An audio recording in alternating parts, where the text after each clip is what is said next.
ইনকিলাব মঞ্চের মুখপাত্র ওসমান হাদির মৃত্যুর পর দেশের রাজনৈতিক অঙ্গনে অনিশ্চয়তা ও শঙ্কা স্পষ্টভাবে বাড়ছে। বিশেষ করে রাজপথে সক্রিয় তরুণ রাজনৈতিক কর্মীদের মধ্যে নিরাপত্তা নিয়ে গভীর উদ্বেগ তৈরি হয়েছে। রাজধানীর ব্যস্ত এলাকায় সংঘটিত এই হামলার পর রাজনৈতিক কর্মসূচিতে অংশ নিতে গিয়ে কে পাশে দাঁড়াচ্ছে তাকেও বিশ্বাস করতে ভয় পাচ্ছেন অনেকে।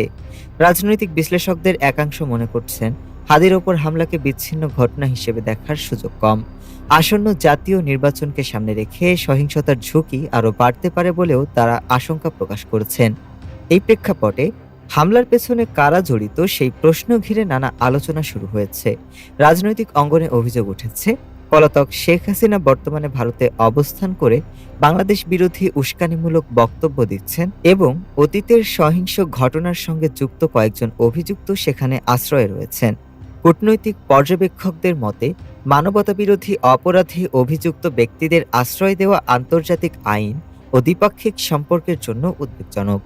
বাংলাদেশের পক্ষ থেকে একাধিকবার প্রত্যর্পণের দাবি জানানো হলেও দিল্লির তরফ থেকে এখনো কোনো কার্যকর পদক্ষেপ দেখা যায়নি।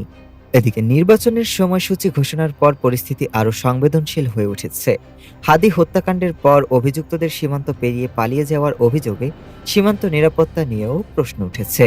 সামাজিক যোগাযোগ মাধ্যমে কিছু ভারতীয় অ্যাকাউন্ট থেকে উল্লাস ও হুমকিমূলক মন্তব্য পরিস্থিতিকে আরও উত্তপ্ত করছে।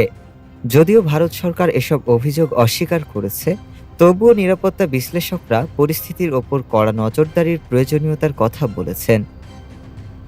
ডেস্ক রিপোর্ট, বাংলাদেশ সময়।